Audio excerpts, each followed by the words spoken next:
Hello and welcome back to our cottage garden. It's October, so today I'm going to give you a little autumn tour, or you can have a look and see what the start of autumn looks like. I'm going to say the theme of this video is probably going to be, let's be realistic, and it's a bit messy and I'm struggling to keep on top of things, but it's really important for me to show you an honest representation of the garden throughout the whole year. And autumn is a time that I don't really like. It involves tidying a lot of overgrown stuff and saying goodbye to summer. There's not an awful lot flowering and the leaves are starting to fall, and I think things look quite patchy. The greenhouses are a bit of a mess, so it's the time for me to start getting on top of things, but at that early stage it does feel really overwhelming, and I actually much prefer winter because as I've started to get on top of those jobs, things feel calm, nothing's growing, so it feels slow and you feel like you're ready for the next year to start. But at the moment, if I'm honest, I feel quite panicked and there's a lot going on.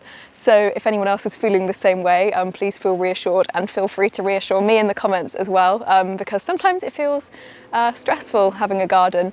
But so much has happened over the last few weeks, and I think I haven't shown you a proper tour probably in a couple of months because we've been really busy, and there are a lot of things that I've done, so I can't wait to show you those. But one of the biggest things that we've had done last week was we had some of our trees kind of topped and bits removed from them, and again, this is one of those things that now it doesn't look beautiful, but we did it for the long-term health of the tree and the garden. So we have this elder tree here, and this has been in a state where it looks like it's kind of dying since we moved in.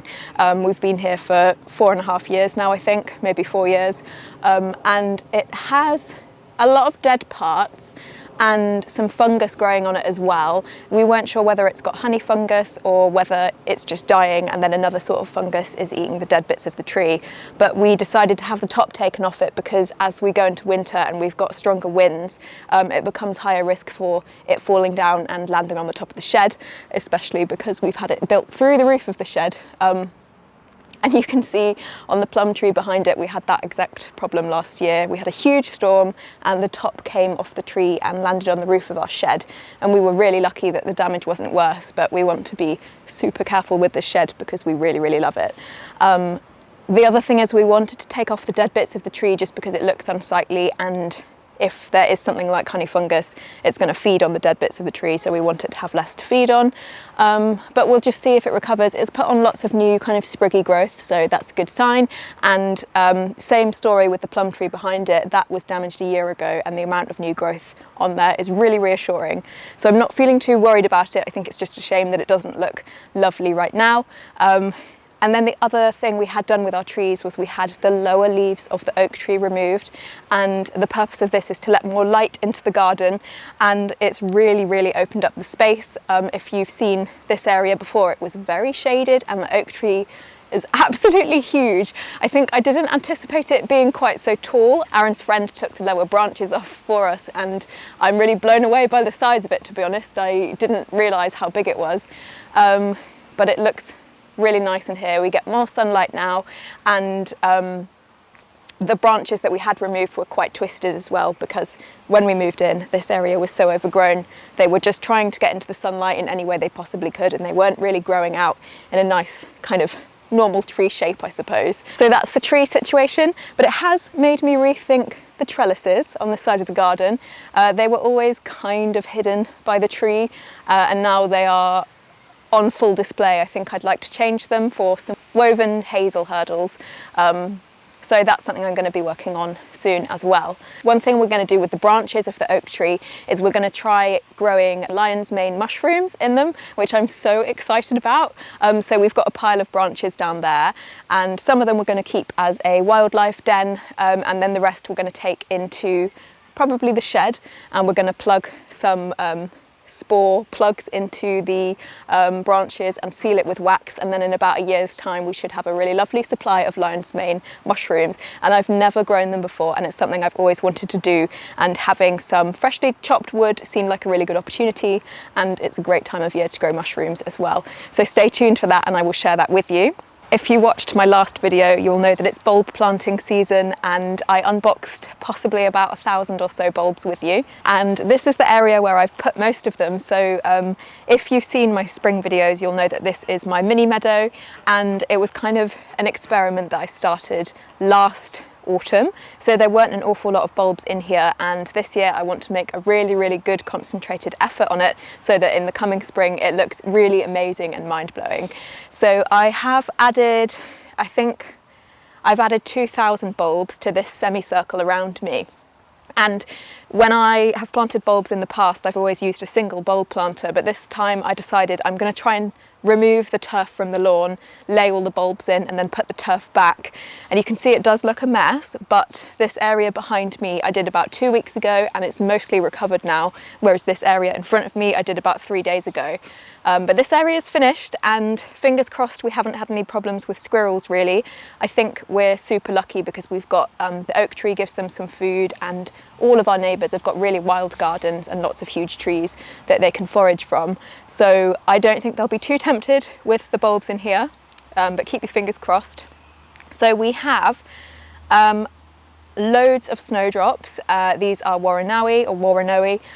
They are a snowdrop with really lush green foliage, and we have a mix of snake's head fritillaries, pink ones and white ones, and these are something I would really love to have loads of, and I hope they naturalise in this area and continue to spread. In the first year of this area I did about 50, whereas now I think I've done about 500.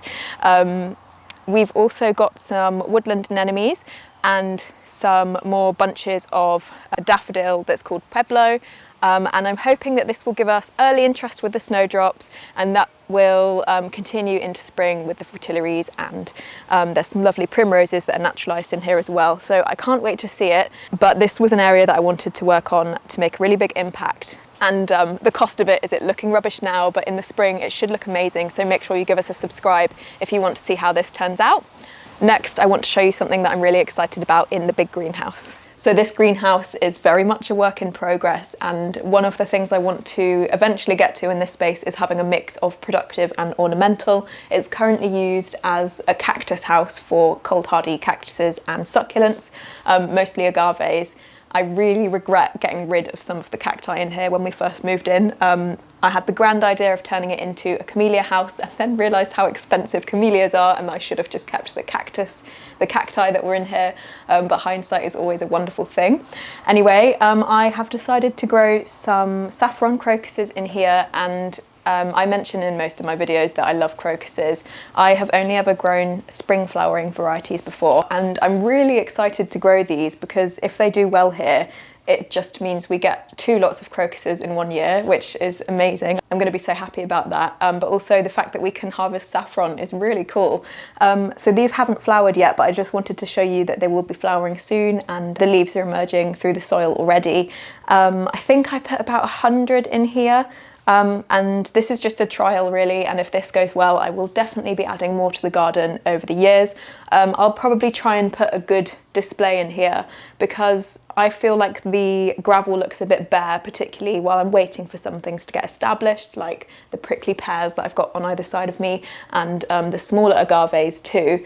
I'm on the lookout for some more cold hardy cacti, hopefully to get second hand from someone nearby, but they're not the easiest to come across. So in the meanwhile, I'm just focusing on the small details, which will be these crocuses, but I absolutely can't wait. There's no flowers on them yet, but I can see a tiny strand of orange on one of them, which I'm wondering if that's the saffron. So super exciting. I thought we would stop here so I can show you these amazing perennial sunflowers. I showed you these last year, but they've gotten a lot bigger since then, and they're covered in bees at the moment, and I think it's a really lovely thing to have something that the pollinators can use as late as October. So these are called Helianthus lemon queen.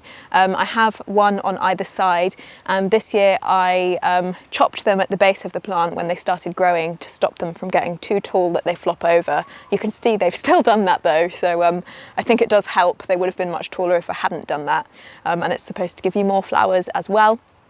Really happy with those. I have got things in the ground that will be flowering through autumn as they get established, but they're not big enough yet to do so. So I've got things like Japanese anemones, some verbena that has flowered, and I hope that spreads because I really love verbena. Another thing I've added to this area are these ligustrum lollipops, and I showed you these in the pots when they arrived. The idea behind these is they will add a bit of evergreen structure through winter, but also because we're at risk of losing our box plants to the box moth caterpillar, I wanted to get something in that's going to outlive the box hedges. Basically, I'm going to try and keep the box alive, but if it goes, I've got something to fall back on. This year, I'm not going to be adding tulips to these borders. I'm going to see if last year's come back. The only thing I'm topping up is alliums, and the price of alliums this year is insane. I like to grow an allium called Mount Everest, which is a really tall white variety. It's beautiful, but our local garden centre is selling the bulbs for £4.50 for one bulb, which is crazy. So I bought some from the wholesaler, but I've only added 10 because I don't want to get carried away. You can see as well, it's time to clean the greenhouse and the polytunnel. They are so disgusting this year. I think because we had such a damp and rainy summer, the algae has just gone absolutely nuts. It's loved the damp conditions. So I do normally leave it maybe a month later, but I will clean these as soon as I can. I cleaned the smaller one already because it was horrendous. I just couldn't wait, but I still need to do the big one and the polytunnel. So that will be happening soon. But next I can show you the polytunnel, which again is going to be realistic and needs some work. In the polytunnel, it's coming to the end of the season now, so soon I will be clearing everything in here that's an annual and getting some cabbages, Japanese greens, broad beans and garlic in the ground so that there's something growing through the winter. But you can see that blight's arrived now. I only noticed it today. I was out here a couple of days ago picking tomatoes, so I think it's a recent occurrence, but it's spread through a lot of the plants now, so I will come out here later and harvest the remaining tomatoes. But I have been so pleased with the tomatoes this year. It's been absolutely incredible, and I've been really surprised because we've had such a damp summer. They've all managed to ripen. We've had loads of fruit. We haven't had blight until mid-October, which is incredible. I've been really, really pleased. But as you can see, it's quite overgrown in here. It looks a bit messy, so I will be coming in here with my secateurs, cutting everything down, composting it. I'll add a layer of mulch to help improve the soil and then get some winter crops in. So again, it's a transition time, a little bit of an overwhelming task, but once this is done, I know I will feel so much better, and then I've got things to look forward to through winter. But now let's have a quick look around the vegetable garden. You might not believe me when I tell you that I've started cleaning this area already, because I think it looks like there's a lot going on.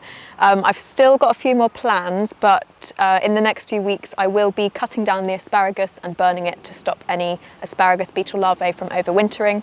I'm planning on moving the perennial kale into the shadier corner of the garden because I think it will be able to tolerate the shade. I haven't found much that I can grow in that shady area, so I'm really interested to see if I can grow something productive there and then utilise this bed, which is a bit more sunny, for something else. I also moved my Jerusalem artichokes to the new bed there that I grew cut flowers in this year, and it was because I want them to screen the polytunnel in the summer months because it looks quite unsightly, and I thought they looked a bit strange being out in this middle section just as a tall standalone plant. So I've moved those down there. We'll see how they do. The badgers are really keen on digging them up, so I'm expecting a little bit of destruction. I'm going to get some more garlic in the ground up here soon, and then apart from that, it will take care of itself with a lot of it being perennial. Perennial onion bed is looking amazing this year. I pulled them all out and filled the bed with some new compost and stuck the bulbules back in, and they look so grateful for it. So I think we're going to have a really good harvest of those next year, so that's exciting.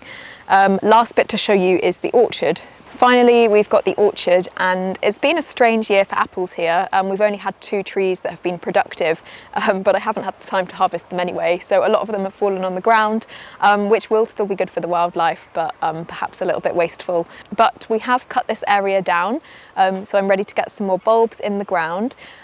We are really getting overrun with ivy, and it's becoming quite a problem because it has completely colonised the top half of this area, and you can see it coming along through the sides. I think it won't be long until it takes over, so I am having a rethink about this area. Normally I leave it wild and I do no mow May, and then I end up not cutting it at all until about September time.